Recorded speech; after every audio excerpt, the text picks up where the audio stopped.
thanks for making this adjustment here. Ole Miss played really well. Ole Miss came out intent on winning, defending their home floor. Had a great game plan.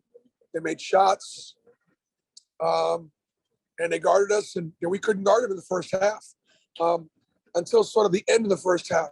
I thought when Katie Johnson, made a few plays defensively, and obviously, gave us a little bit of a lift heading into the locker room.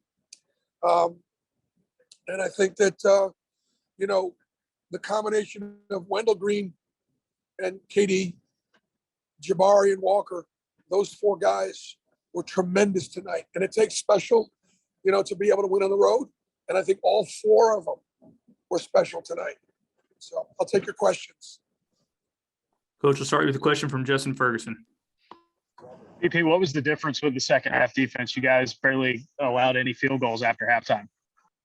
Well, I honestly think that, the way we got, as hard as Ole Miss runs their cuts in their offense, and as much as we try and defend, I just think that it wears them out a little bit.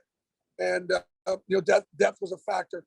We were able to keep, those four guys that I talked about fresh enough in the first half, where in the second half, those four were able to be on the floor for longer periods of time and stay fresh enough to be able to guard,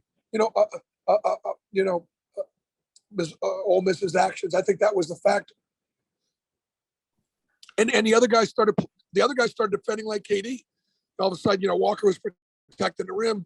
Jabari was down the stance and making life miserable for his guy. And, Zepp was doing his thing. And, Wendell, so we got more engaged defensively. And that clearly made the difference. It's what won the Alabama game for us. And it's what won the game here tonight, our second half defense. All right, Mark Murphy.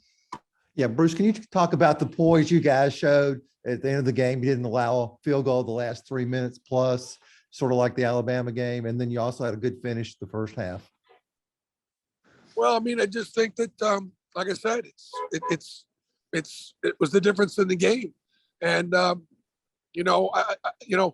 what we got to try to do is turn that up a notch at the start of half or the start of a game.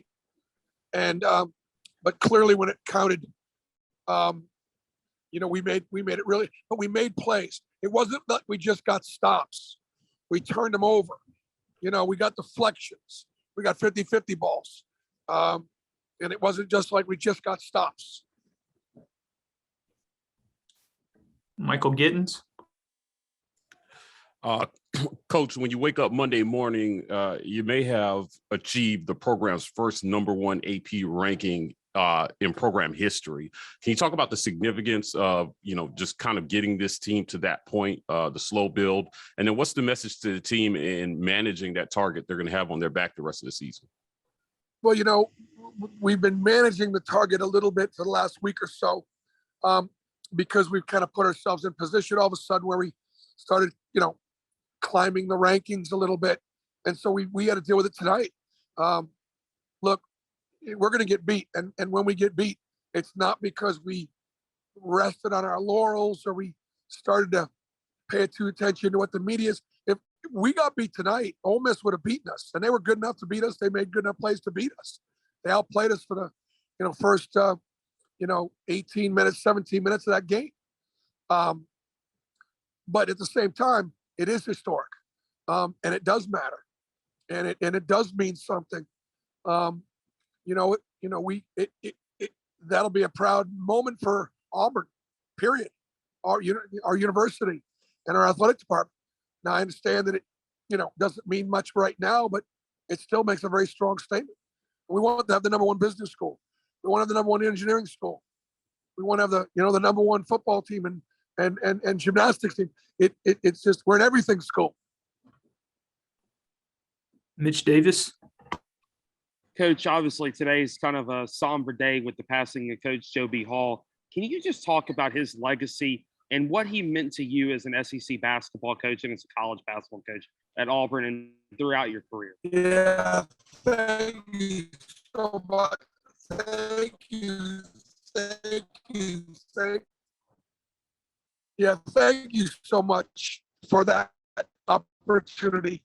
You know, Coach Rob, well, Joby, virtually an impossible task. But this gentleman did it with class. You know, he did it his own way. He did it Kentucky's way. He loved Kentucky, and Kentucky loved him. Never quite got the credit that he deserved.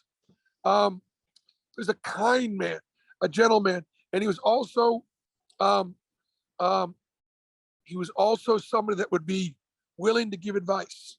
And I remember when I was at Tennessee and I won the Adolph Rupp National Coach of the Year, you know, he reached out to me and talked to me a little bit about the way my teams played and how we coached and gave me some advice. And I was blown away by how much he knew about the team. And man, it's just something. Use this line. I'm gonna tell you right now. I use this line in a lot of my clinics, and in a lot of my actually speaking engagements. And it came from Joby Hall. Joby Hall said, "It's not my job." Speaking of himself, to make every right decision. It's not my job to make every right decision, but it is my players' job to make my decisions work.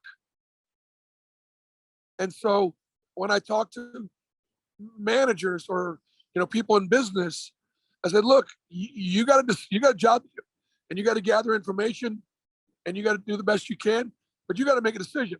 But whether it's the right decision or the best decision or the fourth best decision, your company, your team, your employees, your players need to make that decision work. And that's how I coach as well. All right, guys, we can probably get to a couple more. We'll go to Justin Hokanson next. I'm good. My question was asked. Thanks, man. Yep. Thanks, Justin. Jordan Hill. Bruce, I just want to ask you about Walker down the stretch there. He had some big rebounds and some points that allowed you guys to kind of take that game over. Just how crucial was that role, the things he was able to do down the stretch? Walker was dominant, and he was dominant at the rim on both ends of the floor. He's got great hands, and he's got toughness, and he's not afraid to make plays in the air. And so big block shots, got deflections, big rebounds. He's got great hands, and he owned the paint. And then on the offensive end, his ability to get Wendell free on some screens and get down to the rim and rebound misses and take passes late and catch everything and finish everything. Huge. Made 2 big free throws. I'm so proud of him, and I'm so happy, for him to play well on the road in a tough environment. All right, 2 more is all. Next is Henry Patton. Coach, y'all went up 71-60 late in the second half, and then Ole Miss went on a 7-0 run. And then when y'all needed a basket, Jabari Smith hit a late 3 to kind of ice the game. He's hit a few of those shots this year. Can you kind of talk about his ability to hit shots when y'all really need him? Look, he's not afraid. All right. And if our guys don't figure out that they need to get him the ball in those situations and somebody else takes a bad shot, that's going to be a problem. Again, there are times when it's both. You got 9 guys out there on the floor, but we got 10, and you don't. But 10 made plays on both ends at the end. All right, last one's from Tobias Wilborn. BP, I actually how you feeling, but I already know the answer. So I will go to this. How are you guys able to change you offensively when Ole Miss only had 1 foul but held you 38 points? What were y'all able to do to make it work out? Were you able to score more points at the end? Here's the deal. They're hard to play against because they're hard to play call against because they run 2-3 zone, they run a 1-3-1 zone, and they run man-to-man. And you've got to be able to, and they change defense all the time. And so your players need to be equipped with 3 calls plus whatever you want in a breakdown when that action doesn't work. So, in the second half, the bench was in front of me. So I think we did a better job in the second half offensively against their changing defenses. And we did a great job of not turning the ball over. We got the ball to our point guards, which was really, really good. And our point guards took care of the ball. All right, Coach. Thank you. Okay, guys. All right.